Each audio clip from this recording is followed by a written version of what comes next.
kalau kita lihat mundur lagi ke 15 atau 16 tahun ke belakang, kenapa bisa terpikirkan join di properti sebagai agent atau marketing? Awalnya terjerumus sih, Terjerumus ya, awalnya. Karena terjerumusnya kan ini kita positif sama ya, bukan sekali, negatif ya. ya betul. Gitu. Tapi kan seharusnya kita udah bisa mikir. Mm-mm. Kalau sekarang kita nggak beli rumah, percaya 3 tahun sampai 5 tahun ke depan, apakah harga rumahnya masih segitu? Udah pasti enggak sih. Nah, makanya saya coba beranikan diri daripada sewa. Oke, selamat datang di Times TV Media. Ini channel perdana kita, berikut juga podcast perdana kita dengan saya Kia. Di segmen kita terbaru yaitu Obrolin Properti. Kali ini saya nggak sendiri, saya ditemenin dengan Ko Andi. Halo, saya Andi. Oke, Ko Andi, sebelum kita lanjut ya ke penjelasan yang lebih dalam lagi, jadi kita ini bakal bawain tema itu tentang tips membeli rumah pertama. Ya. Nah, dari Ko Andi sendiri kan ini udah bisa dibilang udah lumayan lama banget nih kok di dunia properti. Udah kisaran berapa lama kok? Lumayan sih. Awal-awal di developer sebagai marketing kurang lebih 7 sampai 8 tahunan. Udah itu baru masuk ke dunia broker. Itu kurang lebih 7 tahun sampai 8 tahunan juga. Ya kurang lebih kalau ditotalkan ya hampir 15 tahun sampai 16 tahun. Ya. Itu udah lumayan lama sih kok. Lumayan sih. Lumayan ya. Oke, tapi sebelumnya kenapa sih kok bisa, maksudnya kan kalau kita lihat mundur lagi ke 15 atau 16 tahun ke belakang, kenapa bisa terpikirkan join di properti sebagai agent atau marketing? Awalnya terjerumus sih. Terjerumus ya, Awalnya. terjerumusnya Karena ini kita positif sama ya, bukan sekali, negatif ya. ya kita sama sekali nggak tahu gimana sih properti. Saya nganggap di awal itu properti ya seperti jual mobil. Jual mobil ya. Ya mobil kan termasuk properti juga kan. Benar. Cuma terakhir ya saya telusuri, saya pelajari lagi, oh rupanya properti ini rumah. Rumah. Nah saya merasa jual rumah nggak susah juga, karena saya sendiri kan tinggalnya di rumah. Benar. Ya sedikit kurangnya ya saya pasti tahu isi rumah itu gimana kan. Gitu. Iya benar. Ya awalnya dari sana sih. Dari situ. Coba-coba, terakhirnya kerja di developer. Oh kejam juga ya di developer. Gajinya satu hari kalau nggak salah ya, satu hari 40.000. 40.000. Tapi Ya, di zaman itu udah besar belum sih kok 40.000? dibilang besar nggak besar, dibilang besar, kecil ya? nggak kecil juga. Karena rata-rata dulu developer juga gajinya hampir kisaran segitu Hampir juga. sama ya. Iya. Jadi terakhirnya ya udah masuk di developer, gaji 40.000 per hari, 1 bulan berarti 1.200.000. Satu hari nggak masuk itu dipotong juga 40.000. Berarti bisa dibilang nggak ada gaji. Nggak ada gaji. Betul. Dan itu kita juga harus mengikuti peraturan dari developer. Apa yang disuruh pihak developer ya kita harus jalan. Contoh, kita disuruh farming keluar kota, bagi brosur, door to door. Udah itu sakitnya terakhir yang pernah saya rasakan, saya bagi brosur itu ya di lampu merah juga. Di lampu merah. Iya. Tapi kalau kayak misalnya door to door gitu, entah bagi brosur atau kalau sales kan biasa begitu ada penagihan juga gitu ya, penagihan. Iya, kalau di sales kebetulan ya, sales ini sebenarnya ada dua. Sales dia merangkap sebagai kolektor, sama yang nggak merangkap sebagai kolektor, berarti sistemnya cuma open PO aja. Kita lihat dari toko-toko kurang barang apa kita kirim. Nah, kebetulan saya waktu itu salesnya merangkap sebagai kolektor juga. Oke. Jadi saya rasa ya lumayan sulit sih. Karena kita mau nagih aja kita harus lihat mood dari si pemilik toko dulu. Oh iya benar. Kalau moodnya nggak bagus, kita juga susah nagih sih. Ampun ya, nyerah. Ya, nyerah sih. Jadi ya lihat mood juga sih. Oke, balik lagi ke Koko di developer tadi, kurang lebih bertahan berarti sampai 6 tahunan ya kok? Kurang lebih hampir 8 tahun. Kurang lebih hampir 8 tahun itu lama juga loh kok bertahan di situ ya. Kebetulan dulu nama developernya juga lumayan dikenal juga sih. Jadi pembangunan dia tetap berjalan. Kebetulan di Medan ya? Terakhir saya keluar dari developer dikarenakan dia nggak ada tahap pembangunan selanjutnya lagi. Jadi ya udahlah keluar. Nah gabunglah di broker. Gabung di broker ya. Tapi lama juga nggak gabung di broker itu? Di broker awalnya sebagai agent aja sih. Sebagai agent aja. Ya, kalau agent tahu-tahu sendiri lah. Mm-mm. Kita nggak jualan ya nggak ada dapat uang. Oke. Ya Iya gitu. sih. Terakhir baru nggak salah kurang lebih sebagai agent itu 2 tahun ya sebagai agent. Mhm. Dan itu diangkat sebagai karyawan tetap di Di agensinya. broker tersebut Iya, ya. Oh. diangkat sebagai karyawan. Dan itu terakhir diangkat sebagai kepala cabang di Medan. Ya, Oke, kurang sudah lebih lama juga ya berarti. 2 tahun juga sih. 2 tahunan 2 tahun juga. ya. Baru keluar. Oke. Ya karena gajinya nggak cukup. Jadi apa nih maksudnya lebih banyak pengeluarannya berarti daripada Iya, pemasukannya iya. ya? Dan itu juga ya gambling sih. Awal-awal bisa nggak ya, bisa nggak ya. Sedangkan kondisi istri nggak kerja. Oh. Ya mau nggak mau ya kita pakai uang yang sampingan yang sedikit kan. Ya terakhirnya ya berjalan sih syukurnya ya. Iya. Iya. Dan bisa sampai di sini ya Betul, akhirnya di iya. tahap ini ya. Betul, Bener, iya. oke. Kita boleh kulik sedikit Boleh, di boleh, belakang. boleh. Oke. Kakak saat ini tinggalnya sudah di rumah milik sendiri atau? Udah rumah sendiri. Udah. Tapi Iya. sebelumnya pernah nggak ngalamin posisi atau proses awal beli rumah tersebut? Tinggalnya di mana gitu-gitu. Boleh ceritain ke kita. Mana tahu bisa jadi tips juga buat teman-teman. Awal-awal setelah nikah saya juga masih tinggal sama orang tua sih. Masih tinggal sama orang tua? Ya, kalau nggak salah ya 2 tahun. Sekitar 2 tahun. 2 tahunan tinggal sama orang tua. Terakhir mungkin ya ada desakan juga dari istri. Kita juga udah berumah tangga. Kenapa nggak mau mencoba? Iya. Kita ya jangan di zona nyaman doang kan. Benar-benar harus Ya coba selama yang tinggal sama orang tua tuh kan semua biaya kan masih ditanggung sama orang tua. Biarpun waktu tinggal sama orang tua kita juga udah bantu sih. Cuma lebih bagus ya udah kita berusaha sendiri. Kita keluar dari zona nyaman. Coba mandiri ya. Kita mandiri sendiri. Ya udah kita coba-coba KPR rumah. KPR rumah. Betul. Langsung kepikiran KPR rumah. Iya. Karena kadang-kadang kan ada orang yang bingung nih antara harus KPR rumah atau sewa rumah ya gitu. Berarti kok langsung kepikiran untuk KPR rumah, beli rumah ya. Nah, waktu saya beli rumah kebetulan masa itu saya udah jadi broker. Udah jadi broker. Ya.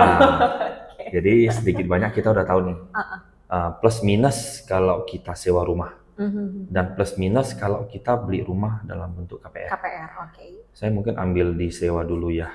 Kalau sewa kan gini, pemikiran saya ya, cuma masing-masing orang kan beda-beda. Iya benar. Kalau saya sih pikirannya kalau sewa itu setiap tahun uang yang kita bayar itu kan untuk pemilik rumah. Benar, betul. Nah setiap tahunnya kan habis, kita mau diperpanjang. Dan itu rumahnya bukan punya kita. Bukan punya kita. Tetap jadi punya orang lain ya. Benar. Nah jadi saya pikir lebih bagus, ya udah saya KPR. Nah, bagi mungkin ya untuk sekarang kaum milenial mungkin bisa kepikiran juga, oh saya kuliah di tempat A misalnya, lebih bagus saya sewa rumahnya itu di tempat A juga. Iya. Jadi kan nggak jauh. Nggak jauh benar. Kebanyakan milenial sekarang betul. Sih. Tapi kan seharusnya kita udah bisa mikir. Kalau sekarang kita nggak beli rumah, percaya 3 tahun sampai 5 tahun ke depan, apakah harga rumahnya masih segitu? Udah pasti enggak. Nah, makanya saya coba beranikan diri daripada sewa, lebih bagus sekarang saya KPR rumah. KPR. Toh juga ini kan kedepannya untuk kita juga kan rumahnya. Dan itu 5 tahun ke depan harga rumah ini juga bakalan naik. Naik terus. Dan satu investasi juga kan untuk kita. Benar. Oh berarti benar ya kok untuk kalau kita rumah berarti setiap tahunnya memang. Iya, pasti naik. Pasti naik. Karena sedikit banyak pasti kan ada pengaruhnya kan. Contoh. Besi, semen, bahan-bahannya. Betul. Setiap tahun itu nggak naik? Pasti kan naik. Nah dari sana kan developer biasanya bangun rumah itu pasti dinilai dari sana juga. Gitu. Ya saya berani bilang sih harga rumah pasti setiap tahun itu pasti naik. Pasti naik. Di zaman Koko itu berarti kisaran berapa rumah yang Koko ambil waktu itu? Kebetulan itu untuk kategori rumah pertama Koko nih ya? Betul. Kebetulan yang pertama sampai rumah ini kan saya lihat dari lokasi dulu ya. Kalau kita pilih lokasi yang bagus, otomatis kan rumahnya pasti lebih tinggi. Kebetulan kemarin ya saya lihatnya itu ada lokasi di dekat Cemara Asri. Siapa sih nggak tahu Cemara Asri?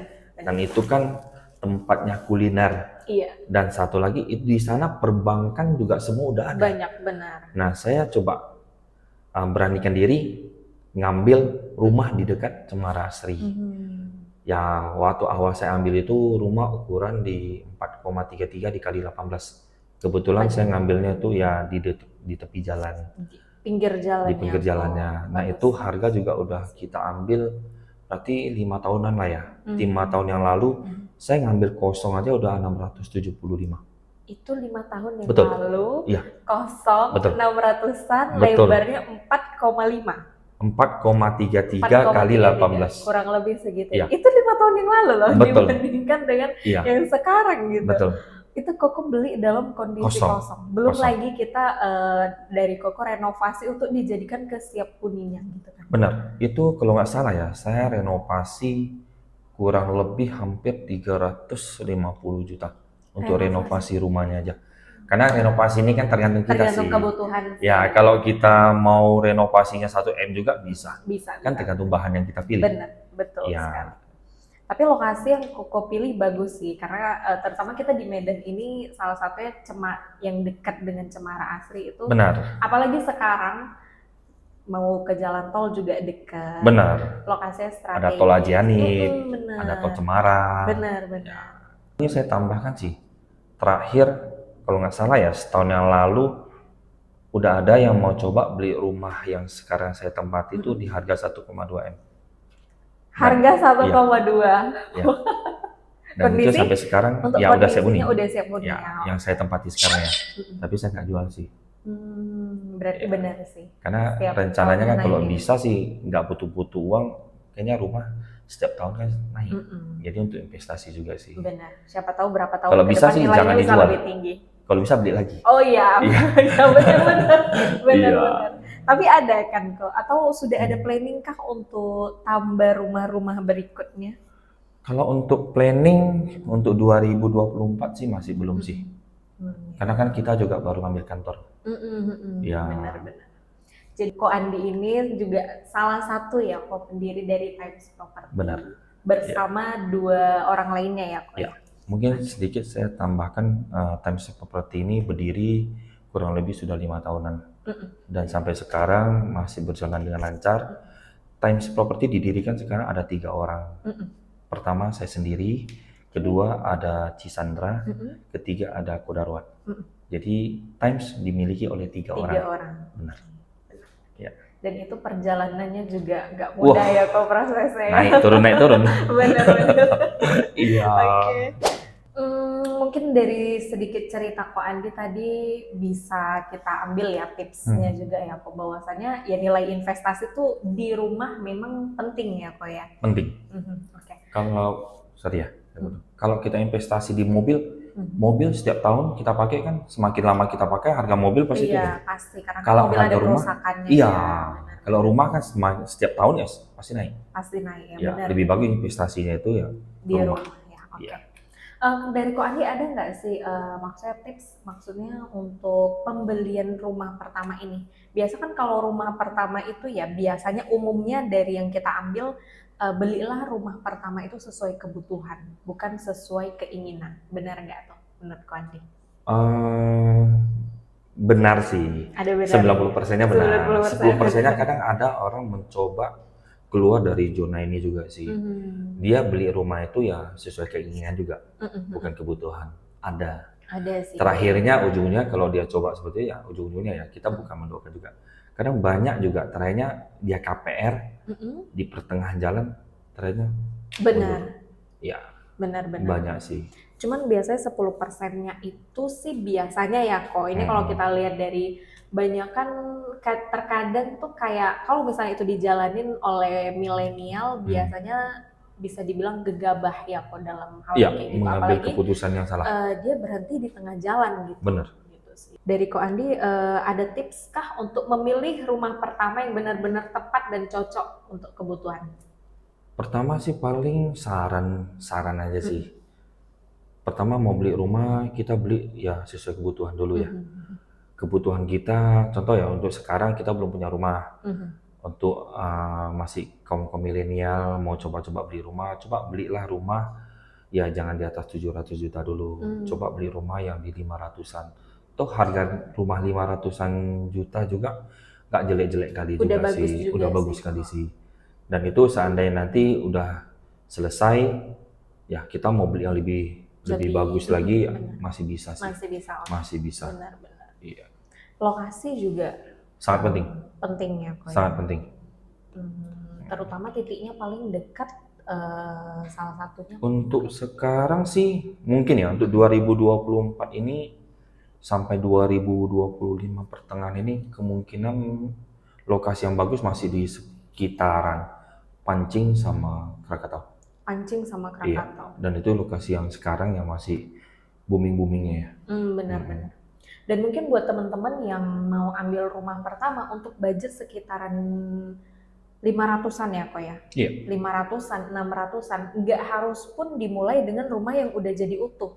Terkadang kan ada orang yang mikir rumah segitu kalau udah jadi utuh mungkin nilainya mungkin fisiknya kecil kalau kita lihat, tapi kan ada solusi yang lain untuk ambil rumah yang masih inden gitu kan. Biasanya harganya murah dan kondisinya biasanya bagus-bagus banget gitu untuk sekarang ini. Kalau kita mau beli rumah dalam kondisi inden, pertama ya kita harus pelajari dulu track and record dari si pengembang atau developer. Berarti kita beli rumah kita harus cari tahu dulu. Ini developernya sudah pernah bangun rumah di mana aja, dan itu nama baik dia gimana. Baru kita coba beli. Tapi kalau developernya belum ada namanya dan itu dia juga pembangunan rumahnya masih awal-awal ya lebih bagus kita cari tahu dulu. Nah ini gimana? Dulu, ya kita telusuri dulu sih. Iya sih. Karena kan terkadang milenial sering tergoda dengan harga rumah murah, banyak promo kayak gitu, tapi lupa untuk cek background dari pengembang tersebut kayak gitu. Memang kalau bisa sih saran saya untuk yang kaum milenial beli rumah lebih bagus sih, bukan kaum milenial aja sih, untuk semua orang juga mau beli rumah, coba lebih bagus beli rumah yang belum dibangun. Yang belum dibangun. Iya, dan itu harga pasti jauh lebih murah. Karena di sana ada promo-promonya lagi kan. Nah biasanya nih kalau beli rumah yang dari kondisinya tanah dibanding dengan rumah yang kita beli udah jadi, biasanya ada 3 step kenaikan harga lagi sih. Nah lebih bagus kita beli yang dari tanah daripada kita beli yang udah jadi. Kalau beli tanah nih harga satu jauh lebih murah. Kedua seandainya nih di pertengahan jalan nih kita mau jual balik, ini harganya kan udah pasti naik. Pasti. Ya mana tahu tiba-tiba berubah pikiran, kayaknya lokasinya saya nggak mau di sini, atau rumahnya saya nggak mau yang kecil, saya mau ganti rumah yang besar, kita masih bisa jual dibanding rumah yang udah jadi. Ya kedua, ketiganya ini biasanya nih kalau kita beli rumah yang dari tanah nih belum bangun, nah awalnya kita beli kan itu pasti murah. Benar. Nah biasanya setiap developer itu pasti ada kenaikan harga 3 kali. Yang pertama itu biasa kan di pondasi dulu. Pondasi harga masih promo-promonya. Kedua, step kedua ini biasanya udah mulai rumah di satu lantai benar. Dan itu harga pasti udah mulai naik dikit. Naik, dan promo juga udah ditiadakan. Biasanya udah itu yang step yang ketiganya, biasanya rumah udah mau finishing. Dan itu pertama harga udah pasti jauh lebih mahal. Karena udah mau finishing. Nah kalau lokasinya bagus dan rumah itu udah pasti habis. Benar. Dan kita juga nggak bakalan kebagian lagi sih biasanya ya. Jadi saya sarankan lebih bagus beli rumah itu dari ya kondisinya belum dibangun. Nah kita masih bisa mengkondisikan. Contoh nih kamar tidurnya. Saya nggak mau yang seperti ini, saya mau geser, mau lebih besar, masih bisa. Masih bisa kita atur. Betul, kalau rumah yang udah jadi kita beli, kita nggak bisa bongkar. Kita bukan nggak bisa bongkar, bisa bongkar. Cuman biayanya pasti lebih besar dari. Pasti. Kalau kita beli dari tanah, biasanya kan kita nggak keluar biaya lagi. Kita tinggal mindah-mindahkan aja kan, tinggal geser-geser. Tapi kalau rumah udah jadi, mau nggak mau kita harus bongkar, dan itu butuh biaya lagi. Dan biayanya lebih besar sih. Udah tuh pasang lagi kan, 2 kali biaya. Benar. Kok mau tanya sekalian, biasanya untuk kita ngambil rumah, apa sih syarat-syaratnya untuk pengajuan KPR gitu? Biasanya sih kalau yang saya lakukan ya, kita ambil dari customer udah bayar booking fee ke kantor. Nah kita udah minta data si pembeli, biasanya KTP sama NPWP, kita checking dulu. Dari BI checking itu prosesnya 2 hari berarti nunggu Iya, dia biasanya keluarnya kalau BI hasilnya. checking keluar itu 2 hari. Setelah keluar BI checking, biasanya kita udah tahu sih hasilnya. Udah tahu hasilnya. Udah tahu Dan sih. itu setelah BI checking proses selanjutnya apa? Udah langsung pengajuan KPR Ya, kalau atau kita gimana? lihat BI checkingnya kalau nggak bagus ya langsung kita refund sih. Refund Jadi ya? kita nggak lanjut lagi KPR-nya. Tapi kalau hasil BI checkingnya bagus, nah step keduanya ini biasanya kita minta ke pihak pembeli untuk jangan dikotorkan data-datanya yang ada di bank. Benar. Jadi selama belum taken kredit ya jangan ada pinjaman dulu yang lain untuk menjaga kan. Biasanya lama nggak sih kok pengajuannya itu sampai berbulan-bulan kah? Sebenarnya biasanya kita bilang sih dari step BI checking Ini bisa 2 hari. untuk case yang datanya aman ya? Betul, dari BI checking 2 hari masuk ke pengumpulan data selanjutnya. Nah itu biasa kita kasih waktu itu dalam waktu 1 minggu sampai 10 hari. 1 minggu sampai 10 Ya, data hari. itu harus terkumpul semua. Dan dari proses selesai pengumpulan data sampai Sampai akad proses mau akad, akad itu biasanya kita kasih waktu 1 bulan. 1 bulan. Itu udah maksimal Sampai. mentok-mentok lah ya. Kalau datanya Kalau semua datanya disiapkan oke ya. dalam waktu 1 minggu. Benar. Iya. Untuk sekarang syarat untuk KPR minimal usianya berapa sih kok? Biasanya sih umur 21 tahun udah bisa KPR. Mentok Minimal. maksimalnya? Kalau maksimal? Minimal. Kalau untuk maksimalnya kita harus lihat tenor yang diambil sih. Ya, tenor. Contoh, dia umur 50 tahun. Biasanya kan untuk swasta, kalau nggak salah ya, umur yang batas akhir KPR-nya itu di umur 65 tahun. Jadi kalau dia 50 tahun, dia cuma boleh KPR-nya itu 15 tahun. 15 tahun. Karena kan terakhirnya Oh kan iya 65 benar, tahun. 65 ya. Oke. Ya, kalau untuk pegawai negeri, kalau nggak salah ya 68 tahun. Kalau nggak salah ya. Nah, nanti boleh ditanyakan ke pihak bank juga Pihak sih. bank juga ya untuk Iya. lebih detailnya. Iya. Nah, ini untuk teman-teman semua ya, kok. Biasanya kan kalau memang kita udah positif untuk mengajuin KPR, tentunya kita pastinya harus punya penghasilan. Benar. Benar ya? Iya. Tapi kalau untuk kayak gaji dengan minimal lah, misal saya ambil rumah nih tapi gaji saya sekitaran 2,5 juta itu udah bisa ambil rumah? Biasanya sih kita akan nilai sih. Contoh kalau bisa cicilan rumah dia nih, 1 bulannya biasanya kalau 3 juta. Kita ambil contoh ya 3 juta. Berarti gaji dia harus 9 juta. Harus 9 Ya, juta? harus 3 kali gaji dari cicilan dia. Oh, oke. Itu syarat dari bank sih biasanya ya. Tapi ya biasanya kita nanti diskusi lagi sih sama pihak bank sih. Ya mana tahu dikasih kelonggaran dari pihak bank, cuma 2,5, ya boleh-boleh aja sih. Benar. Ya. Selama dana endapan di tabungan dia bagus, kayaknya bank ngasih sih. Aman ya kok? Aman sih. Bener. Kayaknya ngasih sih. Iya. Bener. Oke, ini balik lagi sih kok. Saya mau tanya. Saya juga selaku gen milenial nih ya. Ya, jadi saya bukan orang milenial. Iya, termasuk Oh, iya. sih harusnya. Oke, biasanya nih yang jadi kendala, saya juga kadang mikir juga sih kok. Kayak misalnya kita nih terlalu ngikutin perkembangan zaman. Nah, biasanya yang jadi kendala kita tuh kemarin sempat trending juga ya kayak di X, di mana-mana tuh agak ini.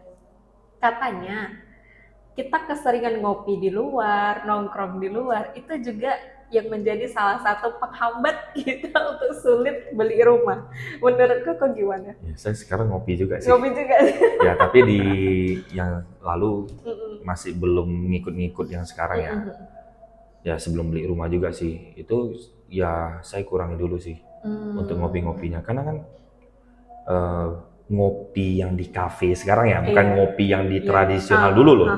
Kalau yang di tradisional yang di ya yang dulu-dulu itu masih 1 gelas kopi paling 3.000, 5.000 ya. Masih murah ya. Tapi sekarang kan udah masuk di kafe. Bener. Harga kopi di kafe sekarang paling murah aja udah 25.000 sampai 50.000. Oh, benar. Benar. Apalagi ya di yang di Star. Nah, itu udah hampir 50 sampai 60.000 kan. Dan itu mau dikalikan berapa kalau kita Bener. ngopinya tiap hari? Bener. Dan biasanya ya, setahu saya ya, orang yang udah pecinta kopi, itu pasti setiap hari ngopi. Bener. Dan Tanpa agak sulit kontrol itu kok kalau Bener. nggak mau ngopi gitu. Iya. Nah, Kalau itu- nggak ngopi rasanya dunianya runtuh. Iya. Iya, Berarti benar ya, itu benar, menjadi benar. faktor penghambat juga Benar ya, sih, benar benar. ya. Lebih bagus kalau masih mencoba mau ngambil Mm-mm. rumah, coba deh kebiasaan ngopinya dikurangi. Bukan Mm-mm. kita bilang nggak boleh ngopi ya, Mm-mm. karena pecinta kopi susah nih dihilangkan ngopinya. Iya. Jadi contoh dalam 1 bulan 25 kali dia ngopi, coba dikurangi. Ya udahlah 1 bulan kita ngopi 10 kali aja. Jadi 15 kali ngopi ini yang enggak, ya uangnya bisa kita kita kumpulkan. tabung, benar. Nah 1 bulan kita anggap satu kopi 50.000. 10 hari udah 500.000. 15 hari udah 750.000, kan lumayan. Iya, Untuk ya nambah-nambah DP atau untuk cicilan rumah kan. Benar, Gitu benar. sih. Iya. Tapi karena Koko kebetulan sebut DP tadi, untuk beli rumah KPR biasanya DP itu berapa persen sih yang harus kita bayarkan dari Tergantung sih tipe rumah ya. Setahu saya ya, kalau yang dulu mereka batasi dengan tipe rumah juga sih. Biasanya kalau rumah yang 1 lantai mungkin DP masih bisa 10%. 10% Benar. untuk rumah 1 lantai ya? Iya, masih bisa sih. Tapi Tapi kalau yang lebih yang 2 lantai, 3 lantai biasanya standar dari pihak bank minimal itu 20% sampai 30%. 20% sampai Ya, 30%. itu minimal ya. Minimal. Iya, kalau mau maksimal ya boleh-boleh 50% juga boleh. Bener, kurangin ngopi ya. Iya benar. Iya. Oke. Jadi mungkin itu ya sedikit banyaknya dari Ko Andi sharing tentang proses juga beli Ya. rumah pertamanya, dan tadi juga sudah disebutkan syarat-syarat pengajuan KPR-nya ya Ko ya. Sedikit banyaknya. Sedikit banyaknya. Ya. Tapi kalau mau tahu lebih detailnya boleh hubungi kita. Boleh ya, boleh. Boleh ke Times Property Nanti ya. kita Kantor buat kita deket janji. kok. Ya. Kantor kita deket kok, ada di Jalan Bayangkara, Komplek Krakatau Point, nomor Ya. B1, kantor Times Property. Ya. Balik lagi ngomongin Times Property, masih open recruitment buat agent Masih, atau masih, marketing masih. ya kok? Masih. Masih ya kok. Untuk sekarang kita terakhirnya kita buka lagi sih Buka lagi ya. untuk rekrut agent. Jadi buat teman-teman mungkin boleh nggak sih kok kalau dia juga sedang ada pekerjaan yang inti dijadikan sampingan, ini bisa juga nggak sih? Awalnya saya juga sampingan sih. Sampingan juga Awalnya, ya. terakhirnya udah merasakan pundi-pundinya ya lumayan Enaknya. besar daripada gaji di kerjaan, dan di kerjaan juga nggak enak. Tekanannya ada bos, di sini nggak ada bos. Bener. Enaknya di sini gitu. Penghasilan juga kita atur Iya, sendiri ya. betul. Jam Iya. kerjanya fleksibel. Benar. gitu ya. Udah tuh dari kantor kita udah siapkan orang tim IT juga. Kita udah siapkan staff juga untuk bantu agent pasang spanduk juga. Enak sih dibanding saya dulu. Bener. Iya, saya dulu pasang sendiri, manjanya sendiri. Sekarang Berjuang enggak. sendiri Udah ada ya. staff yang bantu kita untuk memasang spanduk. Bener. Iya. Dan kita juga sudah ada leader-leader yang berpengalaman yang Bener. bisa ngebantu teman-teman yang baru mau mulai gabung di dunia properti ya. Ko. Benar. Jadi buat teman-teman yang pengen juga seperti Ko Andi, terutama penghasilan kita atur sendiri, Ya, lebih bagus sih. boleh langsung kunjungin Times Property atau boleh hubungi nomor di sini. Sebelumnya terima kasih juga Terima untuk Ko Andi kasih. sharingnya. Terima kasih. Next video kita ketemu lagi dan Boleh. kita ajak Boleh, ya. boleh. Oke.